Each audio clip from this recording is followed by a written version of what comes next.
Champions trophy की मेजबानी तो पाकिस्तान कर रहा है, लेकिन फाइनल दुबई में होगा। यानी कि पाकिस्तान की इससे ज्यादा बेइज्जती क्या हो सकती है कि ट्रॉफी जो है ना, अब वो पाकिस्तान से दुबई आ रही है। वैसे वो मेजबान देश के पास रहती है, जो जीतता है वहीं से उसको दी जाती है। पाकिस्तान का करोड़ों की चपत जो है वो भारत ने तो पहले ही लगा दी, क्योंकि फाइनल उसके वहां हो नहीं रहा है, पाकिस्तान को बाहर कर दिया।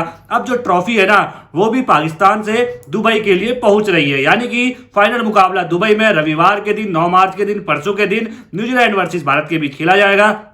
हर दिन का पल पल का अपडेट मैं इसमें आपको दे रहा हूं। आज मैं आपके लिए लेके आया हूं खिलाड़ियों का रिकॉर्ड। यानी कि अगर आप देखेंगे इस चैंपियंस ट्रॉफी के फाइनल में पहुंची हुई दो टीमें, न्यूजीलैंड और भारत। इन दो टीमों में 3 खिलाड़ी ऐसे हैं जिनके आईसीसी इवेंट में, आईसीसी ओडीआई के इवेंट में, टूर्नामेंट में सबसे अधिक रन है। उसमें नंबर 1 पर आते हैं विराट कोहली, नंबर 2 पर आते हैं रोहित शर्मा, उसके बाद आते हैं केन विलियमसन।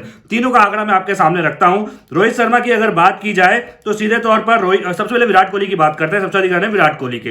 विराट कोहली ने आईसीसी के ओडीआई इवेंट में अब तक जो है 49 मैच खेले हैं और 2324 रन बनाए हैं। औसत की बात करें तो 64.55 का औसत विराट कोहली का है। वहीं अगर रोहित शर्मा की अगर हम बात करते हैं तो रोहित शर्मा के कुल 38 पारियों में 2056 रन है, 58.74 का औसत रोहित शर्मा का भी है।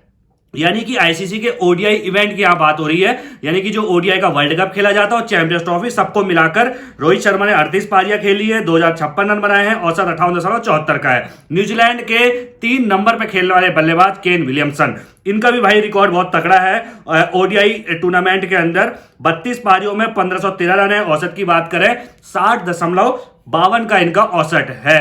अगर हम विराट कोहली की बात करें तो विराट कोहली के रन हमने आपको बताए, बहुत अच्छी बल्लेबाजी जो है ओडीआई के इवेंट में, टूर्नामेंट में अभी तक करते आए हैं। अगर उनकी एक और रिकॉर्ड की बात करें तो न्यूजीलैंड के खिलाफ भारतीय खिलाड़ी सबसे अधिक रन बनाने वाले अभी तक सचिन तेंदुलकर हैं। 1750 रन उन्होंने बनाए हैं।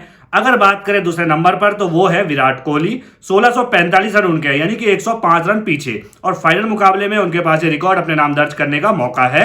106 रन बनाते ही न्यूजीलैंड के खिलाफ सबसे अधिक रन बनाने वाले भारतीय खिलाड़ी विराट कोहली बन जाएंगे।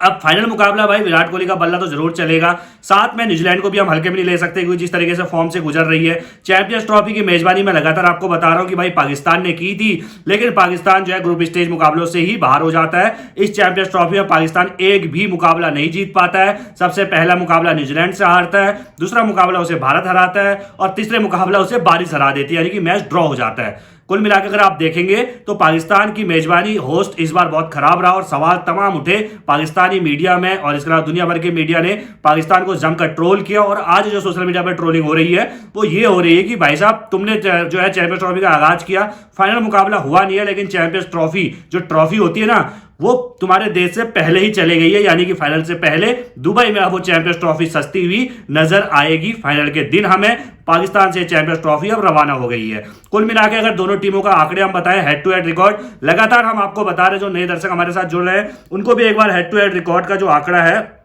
वो मैं बता देता हूं। ओडीआई की बात करें तो 119 मुकाबले दोनों ने खेले हैं ओडीआई में। भारत और न्यूजीलैंड के बीच में 119 मुकाबले हुए, जिसमें से 61 मुकाबले जो हैं वो भारत ने जीते हैं, 50 मुकाबले जो हैं वो न्यूजीलैंड ने जीते हैं। यानी कि भारत का पलड़ा भारी है और 8 मुकाबलों का नतीजा नहीं निकल पाया है। तो कुल मिलाकर अगर ओडीआई की बात करें तो भारत का पलड़ा यहां पर भारी है। नॉकआउट मुकाबलों की बात करें तो यहां पर न्यूजीलैंड का पलड़ा भारी है। न्यूजीलैंड ने हमें सबसे पहले सन 2000 में आईसीसी नॉकआउट ट्रॉफी हुआ करती थी, आईसीसी नॉकआउट ट्रॉफी, जिसको अब जो है उसका नाम बदलकर चैंपियंस ट्रॉफी कर दिया। यानी कि एक तरीके से चैंपियंस ट्रॉफी हुआ करती थी, जिसके फाइनल में पहली बार भारत और न्यूजीलैंड सन 2000 में भिड़े थे।